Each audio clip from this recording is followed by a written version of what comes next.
part. So, ngayon po, paano niyo po hinugot ulit yung character ni Stella and Fidel after 8 years? Yes, 8 years. Every time nakikita ako ng mga tao, si Bella yung naiisip nila eh. Uy, si ano, yung partner ni Bella. Tapos, syempre maalala nila yung title ng pelikula and I'm happy about it kasi naalala nila yung trabaho. Okay na yung makalimutan nila yung pangalan. At least naalala nila si Fidel. And I'm happy about that. And Fidel is such a fun character for me. Nung binalikan ko siya ulit emotionally, ang hirap balikan kasi marami akong points kay Fidel na attitude-wise, hindi ako nag-agree as a person, kung sino man si Fidel ngayon. Pero, syempre, I have to give sympathy to the character at kailangan ko siyang bigyan ng hostisya. Kailangan ko maipaintindi sa audience kung paano siya as a person at para magkaroon din ng awareness yung audience na, this is him. And also, with yung kanyang, di ba, defect, ano yun, it was like riding a bike. Kasi si Fidel, he has a pattern, parang yung 3 words. So, nagkaroon na kami ng mahabang usapan about it, kung paano na siya ngayon, bilang after a few years, simula nung una. And ngayon nag-mature na siya, nagbago ba? Kamusta na siya? Yun muna. I think the beauty of this film is present time siya, present age din namin ni JC. So, I think it was easier for us to fall into character this time. Kasi nung dati, college students kami, nung isang daang tula. Campus life, ang dami namin mga kaklase, ang dami namin kasama sa film. So, dami rin nangyayari. Kahit sa personal lives namin, naalala ko, nag-teleserye kaming dalawa, nahiwalay. So, dumadating kami sa Stella noon, pagod na pagod. So, nag-usap na kami bago mag-shoot nito na napanood ba yung isang daang tula para kay Stella recently. So, I rewatched it before we came here. We went to set para fresh lang si Stella sa utak ko para alam ko kung paano siya nagsasalita dati, paano siya naglalakad. And na-realize ko, I don't remember filming half of isang daang tula para kay Stella kasi nga lagi kami puyat. Pero ang sarap niya panoorin. So I think when they gave us this, when they gave us isang daang awit para kay Stella, I was excited kasi ngayon kaya ko mag-focus sa kanya. I made sure na dito lang ako nakatutok nung nag-shoot kami. And it's different now, yun nga, wala kami sa campus setting. So halos kaming tatlo lang lagi yung pagkaka-eksena. So I think we really got to play with our characters this time around. Plus, ang helpful na meron na kaming songs from the first movie na very nostalgic. Parang pag tumutugtog yung balisong, yung 241, pumapasok na kagad ako kay Stella. Minsan kahit eksenang hindi nakakaiyak, naiiyak ako dahil naririnig ko yung song. So, laking factor ng nostalgia, I think, for me at least, to get into character. Yan po. Thank you po. My next question is for Kyle po. Congratulations also, Kyle. Pwede mo bang ipakilala sa amin si Clyde? And then, gaano ka-pressure na pumasok sa isang film na iconic na? Yeah, wow. Mahirap po talaga. Pressure. Sobrang hirap naging blonde yung buhok. Paano ko po ba pwedeng ikwento? So, sa napanood niyo po siguro ng trailer, malalaman niyo na kung paano po yung connection namin magiging parang tulay ako kung paano sila nagkabalik sa isa't isa sa buhay nila. I can't say too much because I don't want to spoil too much about life. Pero ang masasabi ko lang dito, lagi ko po sinasabi, dito sa tatlong character na to, you're gonna learn so many different versions of love. That could be love for someone else and also love para sa sarili. So doon ako na-excite para na kay Clyde. Malalaman niyo kung paano ba dapat mahalin yung sarili mo. Going back to kung na-pressure po ako, oo po, sobra, sa totoo lang. Nung pinitch mo sa akin, una ko po sinabi, sabi ko, sigurado po ba kayo ako talaga yung nag-isip niyo para dito? Pero, nagpapasalamat po ako sa Viva Films dahil pinaramdam po nila sa akin yung importante ng character ni Clyde. And these two never made me feel the pressure. Super blessed to be working with such amazing actors na pinaramdam nila sa akin na parte ako ng show, ng movie na to. So, I didn't feel too much pressure, pero to myself, I was making sure na mabigyan ko lang ng justice ang napakagandang kwento nila Fidel at Stella. Thank you. Congratulations again. Thank you, boy.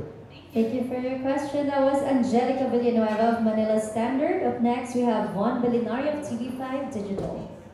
Hi, good afternoon, Bella, JC, and Kyle. Of course, congratulations muna in advance. Siguro yung una kong tanong ay para kay Bella and kay JC. 8 years ago, yung 100 tula, grabe yung success niya, no? Commercially and critically.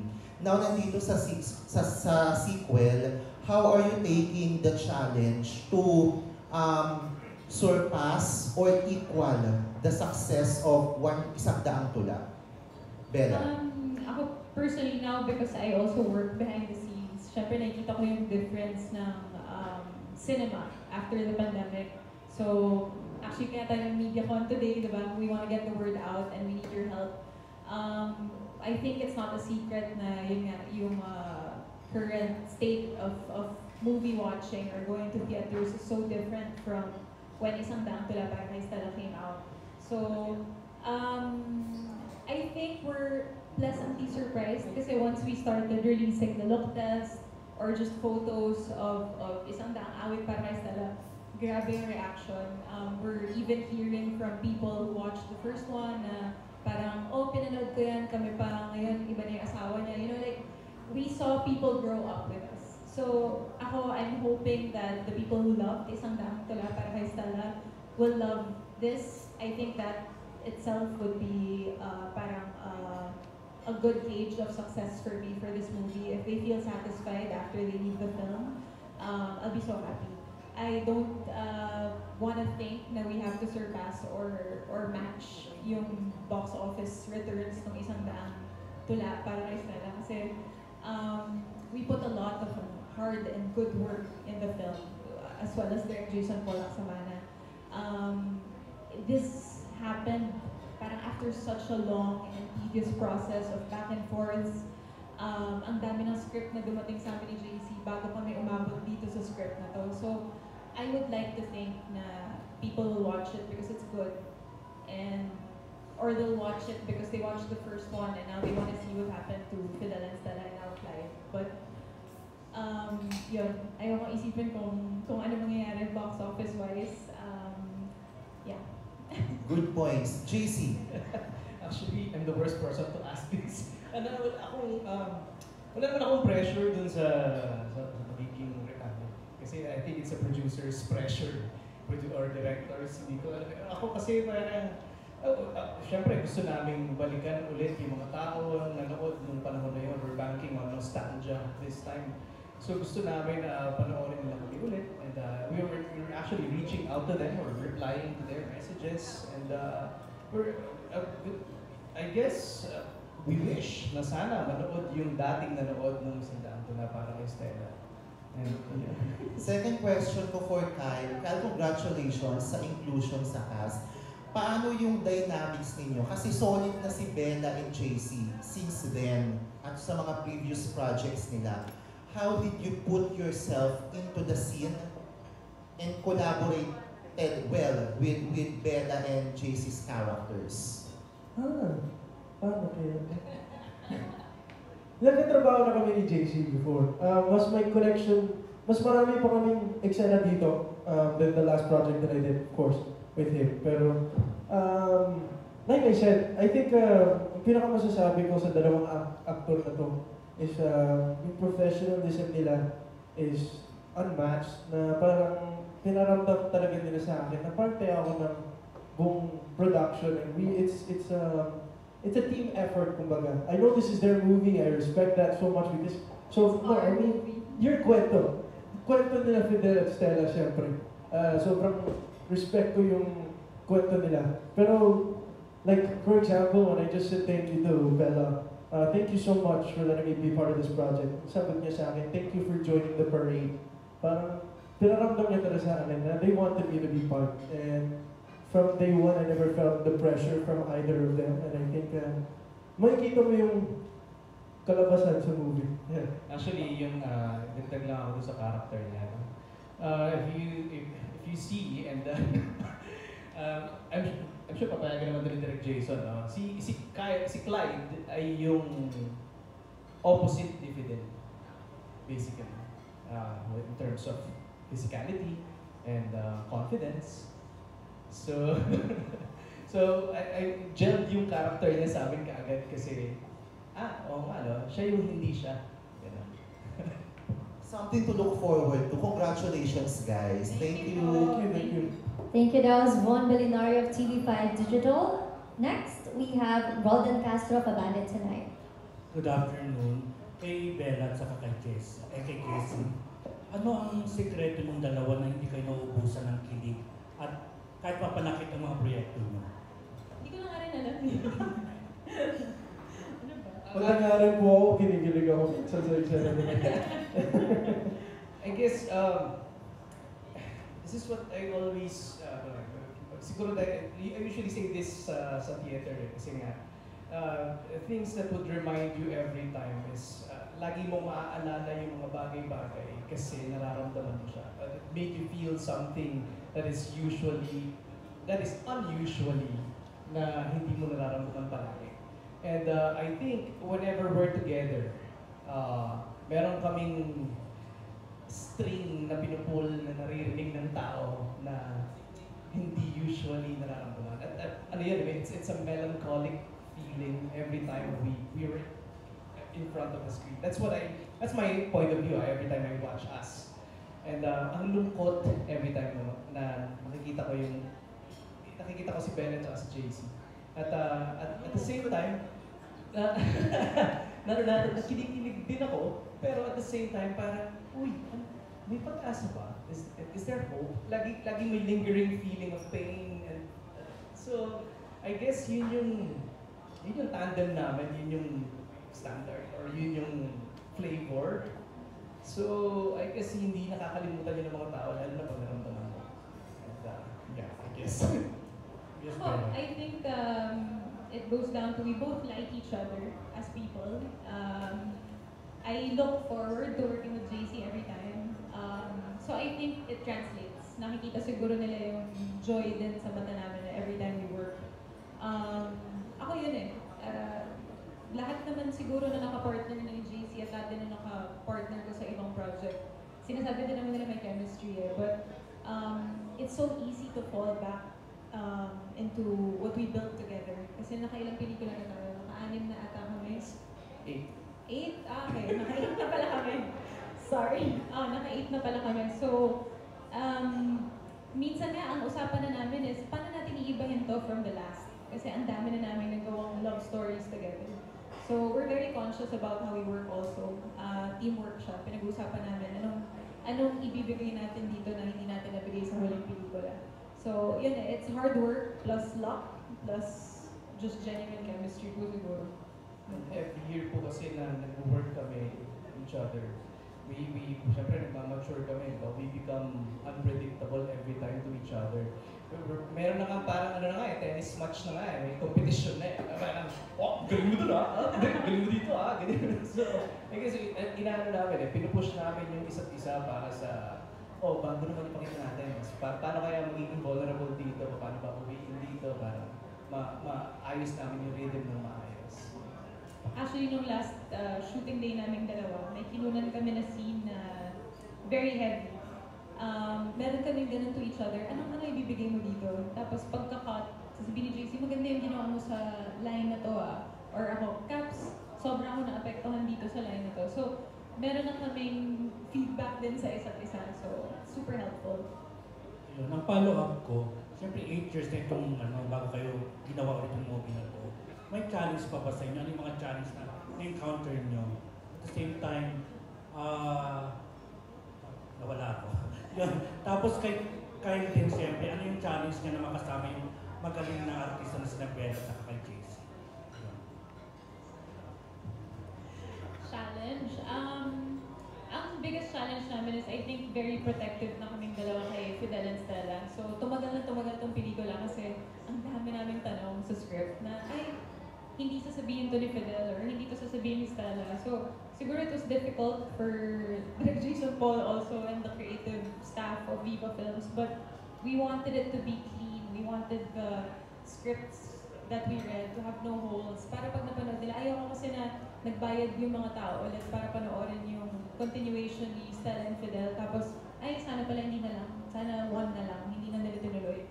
So, I don't want them to have that reaction. Kaya, kaming dalawa, ang dami naming meeting na inupuan talaga namin na, ay, ito, hindi po namin ito sasabihin. Or, ito, hindi to gagawin ni Fidel. So, I think the challenge was getting to where we are now, to this version of the script. So, yun po. So, syempre gusto namin bukod dun sa bago, of course, we're banking on nostalgia, babalik namin. Syempre gusto namin ng bagong flavor ng pelikula pag magkasama kami. And the pressure, syempre, kakaiba yun eh. So I guess yun lang yung pinaka-challenging part ng pelikula dun sa pagpili namin ulit sa kanya. Marami kaming instances dun sa ibang versions ng script na nagta-text na kami sa isa't isa na huwag na natin gawin to.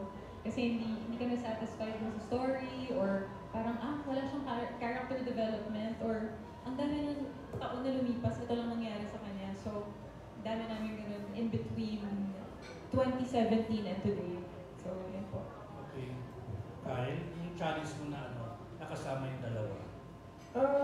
I think pinaka-challenge lang in a whole para sa akin, para sa character ko po naman, was just to make sure na I get my story across, kung anong gustong ikwento ni Direct Jason through Clyde, while also being able to be a catalyst din sa kanilang dalawa, paano ikwento kung paano ako naging konektado sa kwento nilang dalawa. I think that was more of the challenge na talagang tinulungan naman po ako ni Direct Jason Paul. He gave me the trust and he really helped me build Clyde through each shooting day. So, as much as we were saying po kanina, nakaka-pressure po talaga yung project. Sa totoo lang, hindi po naging challenging because, yun nga, I'm surrounded by such a good team. And, good. Okay, thank you. Thank you po. Thank you. That was Roldan Castro of Abandoned Tonight. For our next question, we have Jeff Fernando of Daily Tribune. Hello, good afternoon. Hi. Good afternoon. For first question for JC and Bella. Nag-number 1 yung movie niyo 8 years ago, di ba, sa pista ng pelikulang Pilipino. And marami rin naging fans yung movie dahil sabi nga nila, iconic siya. So, ang question ko is, bakit daw kailangan maghintay ng 8 years bago ito sundan? May dapat tayo isushoot bago mag-pandemic, tapos sakto nag-pandemic. So, natigil siya. Tapos, lumipad na ako ng London, umalis ako, tapos nabalitaan ko may iba nang ipa-partner kay JC. Nag-text ako kay Tita Jean, talaga po, hindi na po ako si Stella. Yun lang yung next ko. Tapos nabalitaan ko, tinanggal na po yung dapat na artista yun. And hinintay na lang nila umuwi ako. So, muntik lang maging hindi ikaw? Yeah. Muntik na ako. Oo. Nalaman ko lang kay JC din. Almost. Yeah, they almost replaced me. Si Stella? Yeah. It was supposed to be a different star. Yeah. Yun lang talaga yung text ko. Talaga po, hindi na po ako si Stella. The rest is history. The rest is history. I'm Stella again. Hinintay ka talaga ng project? Opo. And yun nga, yung script po, ang daming versions muna. Hindi kasi namin alam anong gagawin sa present time. Like, I don't know kung nabanggit to ni Direct Jason Paul sa first press ko namin before, but isang daang tula para kay Stella is loosely based on his college life. So it was very personal to him. So ngayon, what happens in the present time, hindi naman na sila nagkita ni Stella. So now everything is reimagined, everything is all in his head. So we have to wait for the right story po. Okay. JC? I guess kung nangyari to even before, the years before, or 2019, or baka pag-ihilaw siya. So ang ganda na rin po siguro na naluto siya ng maayos at umabot ng 8 years para maging masarap. Okay. Para kay next question na for JC, may speech defect yung character mo dito. Ayun, paano mo inaral yung character na yon? And mas naiintindihan mo ba yung mga tao may ganung disability in playing this character? Actually, ilalabas po namin sa pelikula na meron po talagang association or an institute, may speech defect. Nakasama ko po sila sa eksena at may isa po akong katabi doon na na talagang meron siyang speech defect and everything. And kamusta ka? Sabi niya, napanood mo ba yung unang pelikula nito? Sabi niya, Kuya, sabi niya, ito yung nagbigay ng confidence sa akin nung napanood ko to. Kaya ako nakakapagtrabaho ngayon. And sabi ko, sana naman, tama ba yung ginagawa ko? Kasi minsan po, I just keep doing it, na hindi insensitive na ako. Then sir, lahat ng ginagawa niyo ng panahon na yun, ako yun. at sinabi ko yun kaagad kay Direk Jason and he posted about him. And I guess, isa to sa reason kung bakit kailangan din siguro ipalabas. Para meron talaga, we feel those kind of inferiority or fear, di ba? Maybe this movie is for you. Ayan. Okay. Last question na lang po for Kyle. Kyle, after watching this film, may inis ba ang audience sa'yo? Posible po. Okay. Honestly. Totoo lang po. Magiging honest na po ako. May mga naiinis na po sa akin bago pa panoorin yung film na to at may mas maiinis pa sa akin siguro pagkatapos. Pero ang kagandahan naman po ng character na to, I think sa lahat ng characters naman, may revelation naman. You'll find some kind of peace within Clyde. Feeling ko naman may marami pong makaka-relate sa kanya actually when it comes to personal insecurities. And ang gusto ko lang sabihin sa mga maiinis pa po kay Clyde, and in general, pag naiinis ka sa tao, alamin mo kasi it always comes from somewhere. And malalaman nyo sa film na to kung saan nanggaling si Clyde. Okay. Thank you and congratulations. Thank you. To add lang quickly po to your question kay Kyle, what I have to say about his performance po here. He makes, hindi kasi, ang dami ko na nakikitang comments na galit na sila kay Kyle, umpisa pa lang. So, what I have to say is, he made Clyde very human. So, maiintindihan niyo kung bakit siya gano'n. So, it's really nice. Thank you for your questions. That was Jeff Fernando of Daily Tribune. Up next, we have Kate Adahar of Random Republica. Hello. Hi, good afternoon. Kasi yung kind of love na meron si Fidel, napapasulat siya ng tula, ng awit. Kayo ba, how does love change you? Or ano yung mga nagawa niyo because of love? Kapasulat ako ng script. Ano ba? Hindi ko na alam. Napapasulat siya ng script. Live performer ako syempre, so dadaling ko sa play ko sa mga projects ko. That's my kind of arts. So, Napapasulat po ako ng kanta. Yun na lang siguro, safe na lang answer ko. Ikaw, Yun po, script siguro. papasulat ka na. And then, napapasulat. Na-inspire ako magsulat. Or, ano ba? Yun lang. Actually, sa movie na to, mas si Fidel ako kaysa si Stella. So, yun. Okay. And for JC, kasi nabanggit na nga yung sa speech defect, it's hard enough na umarte ng drama. No? Yes. Parang, paano mo yun binalanse yung pag-deliver ng defect? Sobrang hirap po. Isa po ito sa pinakamahirap na character ko. Ang dami kong kailangan isipin para lang minsan sa isang linya o sa isang eksena. Actually, every scene po nito sumasakit yung ulo ko kasi isipin ko yung 3-word rule, isipin ko yung emotion na napakabigat, isipin ko yung insecurity ni Fidel, isipin ko yung camera, isipin ko yung direction ni Direk, at saka saan ako iilaw, at saka saan ako aangulo. It's one of those challenging things I've ever done in the movies, probably.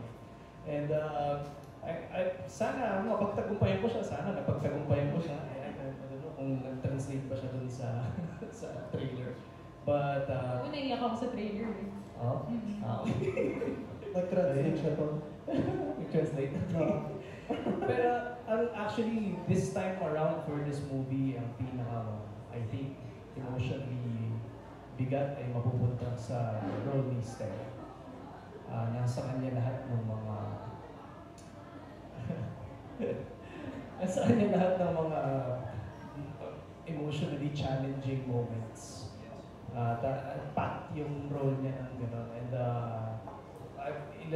marami na kaming nakunan na eksena na ano siya, and then she's being present about it, and she's super generous about it. At nakikita ko yung struggle nito.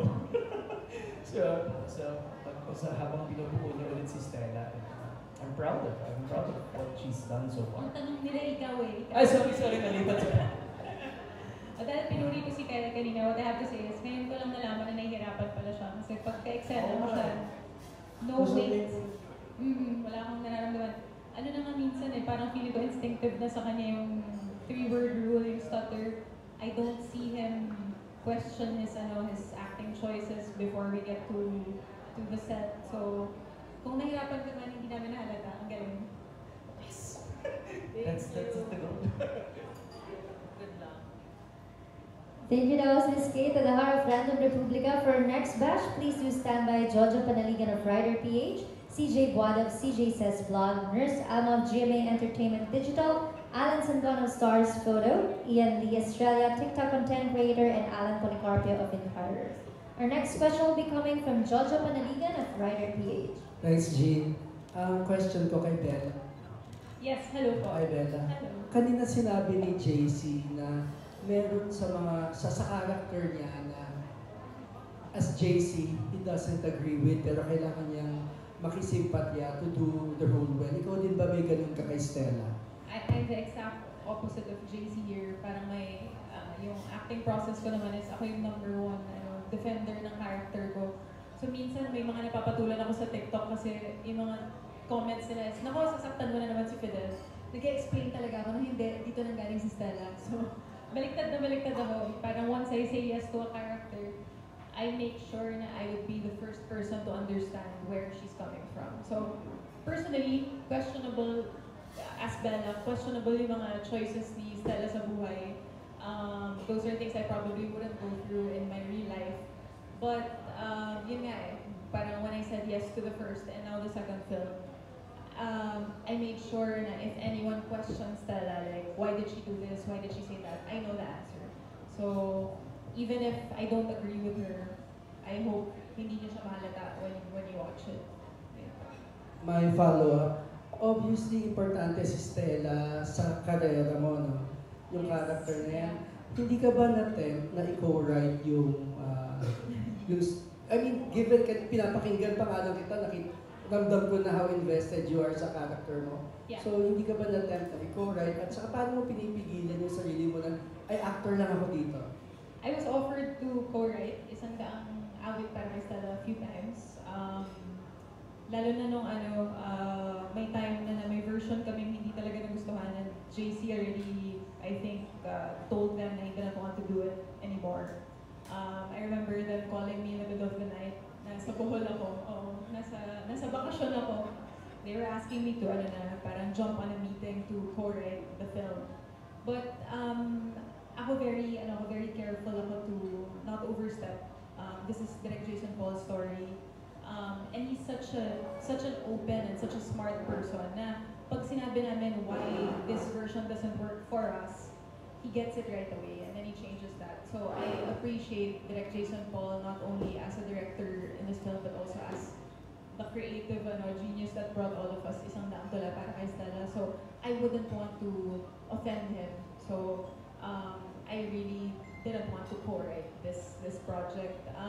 I always correct also, a lot of people think I wrote the first one, so I always correct and say this is Direk Jason Paul's story. So, syempre pag nasa eksena na kami, he allows us to change some lines, or when I say Direk Jason Paul, parang bilang babae, kasi syempre iba yung perspective din ng lalaki at babae. Bilang babae, hindi to gagawin ng isang babae.